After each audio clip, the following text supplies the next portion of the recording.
జయ జయ జయ జయ జయ శ్రీ హనుమా జయ జయ జయ జయ ప్రభుదయ గనుమా మాషరాశ ప్రతీకాశం నిశ్వసంతం భుజంగవత్ గాంగే మహతితోయాం తే గంగలో స్నానం చేసి వస్తున్న ఏనుగులో ఉన్నాడు. అంటే పడుకున్నాడు కాబట్టి ప్రశాంతంగా ఉన్నాడు. లేచాడా దుమ్మోసుకుంటాడు, మళ్ళీ ఎవరి మీదకో యుద్ధానికి వెడతాడు, ఎక్కడో లోకనాశనం చేస్తాడు, ఎవరినో ఎత్తుకొస్తాడు, ఏదో ఇబ్బంది పెడతాడు, లేకపోతే ప్రశాంతత ఉండదు వాడికి. కాబట్టి గాంగే మహతితోయాం తే ప్రసుప్త వివకుంజరం, నిద్రపోతున్న ఏనుగు ఎలా ఉంటుందో అలా ఉన్నాడు. అక్కడతో సరిపోలేదు. సంహతౌ పరిఘాకారౌ వృత్తౌ కరికరోపమౌ విక్షిప్త శైనీ శుభ్రే పంచశీర్షా వివోరగౌ. ఏనుగు యొక్క తొండం ఎలా ఉంటుందో ఈ చేతులు అలా ఉన్నాయి.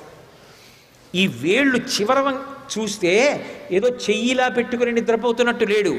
5 తలల పాములు 2 పడుకుంటే ఎలా ఉంటుందో అలా ఉన్నాడు. ఆయన రోమకూపాల్లోంచేస్తున్నటువంటి తేజస్సు చేత కొట్టబడ్డారా అన్నట్టుగా దగ్గరకి కూడా వెళ్ళలేక స్తంభం నుంచి చూసి తెల్లబోయారు. ఏమి తేజస్సు రాయి రావణాసురుడిది అని. అక్కడి నుంచి సీతమ్మ ఇక్కడ లేదు, వెతకాలి కదూ. అందుకని లంకాపట్టణం అంతా అన్వేషించేశారు. ఎక్కడా సీతమ్మ కనపడలేదు.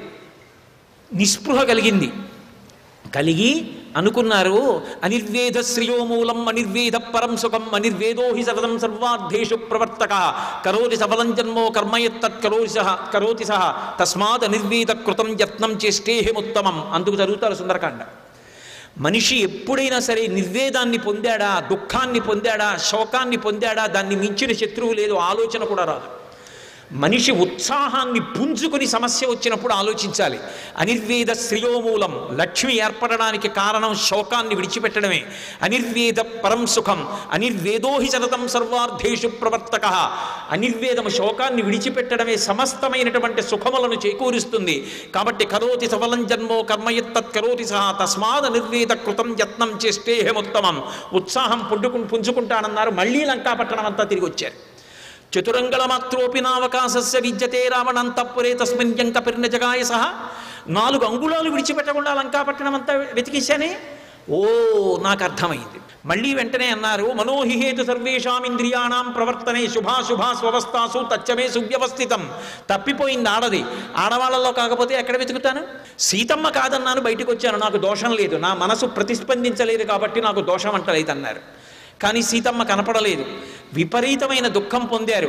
ఏమో సీతమ్మని రావణాసురుడు అపహరించి తీసుకొస్తున్నప్పుడు నా తల్లి ఆ గింజుకోణంలో సముద్రంలో పడిపోయి ప్రాణాలు విడిచిపెట్టిందో, రావణాసురుడు బంధీకృతని చేసి ఆ తల్లిని బాధ పెట్టినప్పుడు ఇక జీవితంలో తట్టుకోలేక, కష్టాల్ని ఓర్చుకోలేక తనంత తాను శరీరం విడిచిపెట్టిందో, తనకి లొంగలేదని రావణాసురుడే భక్షించాడో, పక్కనున్నటువంటి రాక్షస స్త్రీలు తినేశారో, అయ్యో నా తల్లి శరీరంతో ఉండదు, లేదా ఎవరికీ కనపడకుండా చిలకని పంజరంలో పెట్టినట్టు అంతఃపురంలో ఎక్కడో బంధీకృతురాల్ని చేసి ఉంటాడు. సీతమ్మ పరిస్థితి చూస్తే బహుశా శరీరంతో లేదు. ఇప్పుడు నేను తిరిగి వెళ్ళి సీతమ్మ జాడ కనిపెట్టలేకపోయాను. సీతమ్మ ప్రాణాలతో లేదన్న మాట చెప్పగానే ఆవలి ఒడ్డున శుభవార్త కోసం ఎదురు చూస్తున్నటువంటి వానరులందరూ ప్రాణాలు విడిచిపెడతారు. అంగదుడు విడిచిపెడతాడు, జాంబవంతుడు విడిచిపెడతాడు, రాముడు, లక్ష్మణుడు, సుగ్రీవుడు, వానరజాతి అవతల కౌసల్య, సుమిత్ర, కైకేయి, భరత, శత్రుఘ్నులు, ఇంతమంది 2 జాతులు వానరజాతి, నరజాతి ప్రాణములు విడిచిపెట్టేస్తారు. ఇటువంటి అశుభవార్త వెళ్ళి చెప్పవలసిన అవసరమేముంది? వెళ్ళను, చెప్పను, ఇక్కడే కూర్చుంటాను. హస్తాదానో ముఖాదానో నీతో వృక్షమూలిక వానప్రస్థో గమిష్యామి హదృష్ట్వా జనకాత్మజాం. ఇక్కడే వానప్రస్థుడినై చేతులు చాపు కూర్చుంటా. చేతిలో ఏదైనా పడిందా తింటాను, పడలేదా ఉండిపోతాను. ప్రాణాలు పోయే వెనక్కి వెళ్ళను, అశుభవార్త చెప్పను.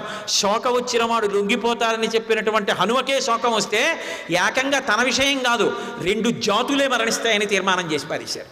శోకం అన్నది మనసులోకి రావాలి, కానీ మనిషిని ఎంత కుంగ తీసేస్తుందో చూడండి. సర్వం శ్రీ ఉమామహేశ్వర పరబ్రహ్మార్పణమస్తు. స్వస్తి.